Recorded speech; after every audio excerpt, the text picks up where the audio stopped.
भक्तों, ओम नमः शिवाय। श्री शिवाय नमस्तुभ्यम। जय श्री महाकाल। जी हाँ भक्तों, क्या आपका भी जो बच्चा है उसका जो मन है वो पढ़ाई लिखाई में बिल्कुल भी नहीं लगता। आप लोग बहुत ज़्यादा परेशान हैं उसकी पढ़ाई लिखाई को करने के लिए कि आखिरकार हमारा जो बच्चा है वो पढ़ता क्यों नहीं है। ठीक ना, आप लोग बहुत ज़्यादा परेशान हैं उसके पढ़ाई को लेके कि आखिरकार क्या हो गया जिसके कारण आपका जो बच्चा है ना उसका जो मन है वो पढ़ाई में बिल्कुल भी नहीं लगता। आप लोग दिन भर परेशान रहते उसकी पढ़ाई के लिए कि आखिरकार हमारा जो बच्चा है वो पढ़ता क्यों नहीं है। तो आपको परेशान होने की कोई भी आवश्यकता नहीं है, क्योंकि आज जो मैं आपको उपाय बताने वाला हूँ और उपाय समझाने वाला हूँ, अगर आपने केवल और केवल उतना ही उपाय ध्यान से सुन के और अच्छे तरीके से कर लिया ना, तो अवश्य रूप से आपके घर का जो कोई भी बच्चा है उसका जो मन है ना वो पढ़ाई की ओर आकर्षित होगा ही होगा, पढ़ाई की ओर लगेगा ही लगेगा। क्या करना है, कैसे करना है, पूरा का पूरा आपको समझाने वाला हूँ और अच्छे तरीके से बताने वाला हूँ। तो बस उपाय ध्यान से सुन के अच्छे से करिएगा ज़रूर। लेकिन उसके पहले चैनल पे अगर पहली बार आए हैं और आवाज़ मेरी पहली बार सुन रहे हैं तो वीडियो को लाइक करके चैनल को सब्सक्राइब भी कर लें। देखिए, आपको भी पता है कि जो पूज्य गुरुदेव की कथा होती है उसमें लाखों की भीड़ आती है। कैसी भीड़ आती है? लाखों की भीड़ आती है। और जब गुरुदेव की कथा में लाखों की भीड़ आती है तो वहाँ ज़्यादातर जो भक्त होते हैं वो क्या करते हैं, पत्र के द्वारा अपनी इच्छा और पत्र के द्वारा अपनी मनोकामना जो होती है वो गुरुदेव तक पहुँचाते हैं। तो अभी गुरुदेव की कथा चल रही थी, आज से 4 से 5 महीना पहले की बात है। गुरुदेव की कथा चल रही थी और गुरुदेव की कथा में लाखों की भीड़ आई। अब जब गुरुदेव की कथा में लाखों की भीड़ आई तो वहाँ ज़्यादातर जो भक्त थे ना, उन्होंने क्या किया, पत्र के द्वारा अपनी इच्छा और पत्र के द्वारा अपनी मनोकामना जो थी वो गुरुदेव तक पहुँचाई। अब जब गुरुदेव के पास पत्र पहुँचा और गुरुदेव ने पत्र पढ़ा तो वहाँ गुरुदेव ने देखा कि ज़्यादातर जो भक्त है ना उनकी क्या है, केवल और केवल एक ही इच्छा और एक ही मनोकामना है। क्या कि गुरुदेव, हमारा जो बच्चा है उसका जो मन है ना वो पढ़ाई में बिल्कुल भी नहीं लगता। हम लोग बहुत ज़्यादा परेशान हैं उसकी पढ़ाई को लेके कि आखिरकार हमारा जो बच्चा है वो पढ़ता क्यों नहीं है। जब भी हम उसको पढ़ाने के लिए बैठाते हैं तो कहीं वो घूमने चला जाएगा, कहीं खेलने चला जाएगा, कहीं कुछ करने लगेगा, कहीं कुछ, लेकिन पढ़ेगा बस बिल्कुल भी नहीं।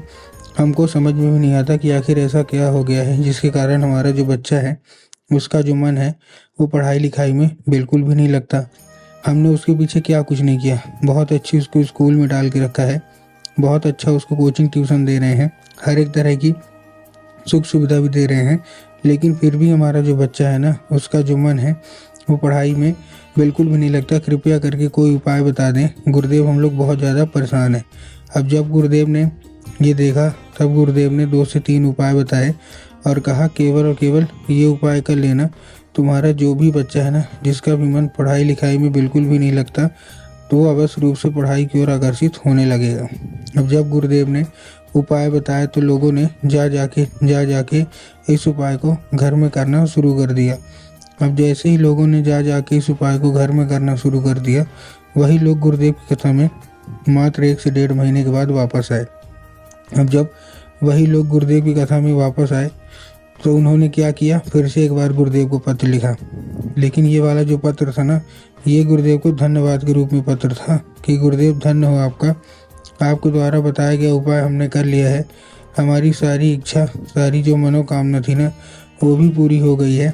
हमारा जो बच्चा था वो बिना बोले बिना कुछ कहे अब केवल और केवल पढ़ाई ही करता है। आपका कोटि कोटि धन्यवाद।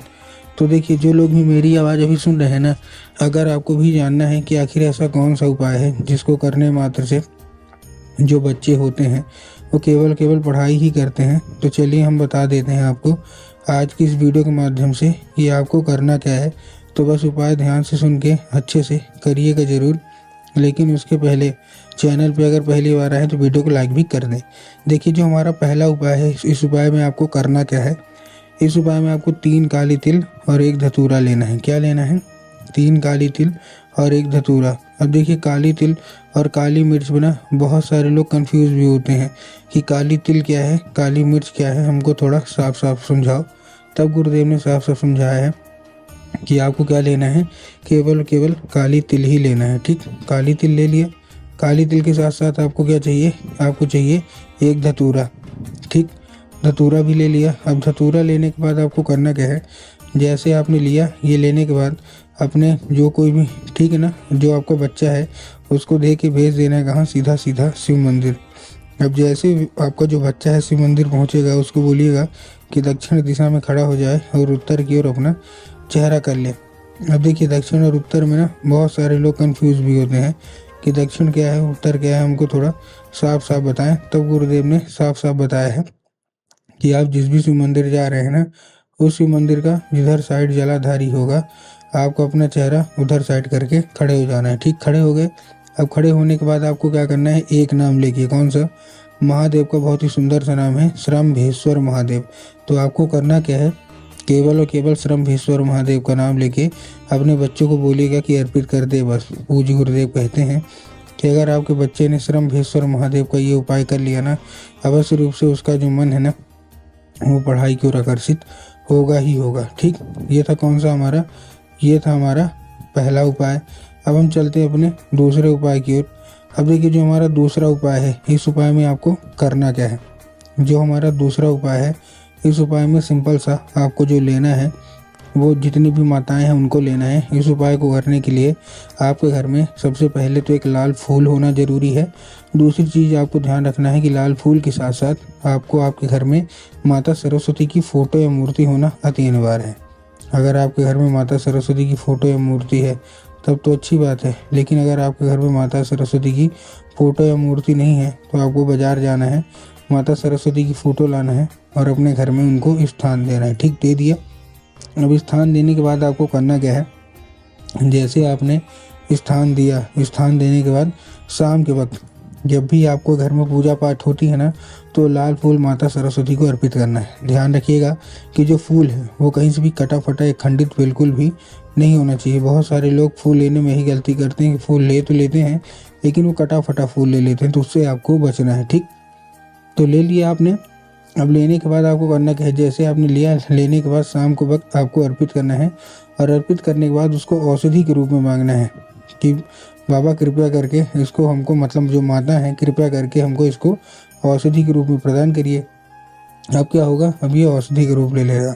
अब बस आपको करना क्या है, उसी रात जब आपका बच्चा खाना पीना खा के अच्छे तरीके से सो जाए तो आपको लाल फूल उठाना है और अपने बच्चे के माथे पे 2 से 3 बार उसको फेर देना है। बस पूज्य गुरुदेव कहते हैं कि अगर उसने ऐसा कर लिया और आपने ऐसा कर लिया तो उस फूल के जरिए स्वयं माता जो है ना वो उसके दिमाग में प्रवेश कर जाएंगी और उसका जितना भी दिमाग इधर उधर के कामों में लगता है वहाँ से न लग के केवल केवल जो उसका मन है वो पढ़ाई की ओर ही लगेगा।